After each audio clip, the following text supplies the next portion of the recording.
Salut, salut! Je te fais une vidéo aujourd'hui pour te dire comment faire une communication animale réussie.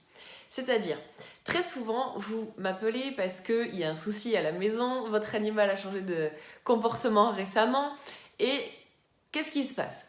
Du coup, souvent en communication animale, ton animal exprime des choses, c'est-à-dire qu'il va t'exprimer des besoins, des changements, pourquoi je fais ci, ou qu'est-ce qui se passe pour moi.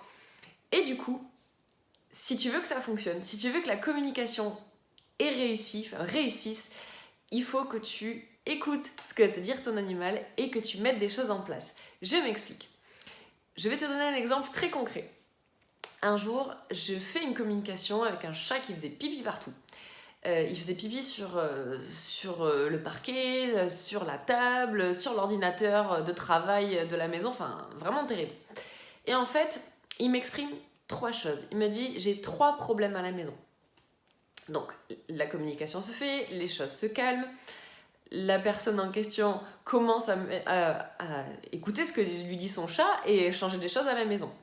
Et quelques temps plus tard, ça recommence.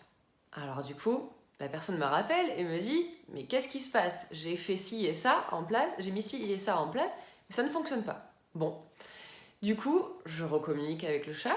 Le chat me dit oui, effectivement, ça a changé, ça a changé.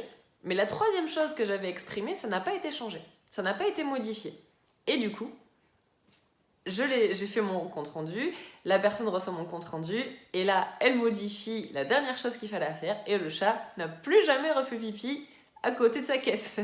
Voilà, c'était pour te raconter une petite histoire et pour t'expliquer comment faire une communication animale, comment faire pour que ta communication soit réussie. Voilà, ciao ciao!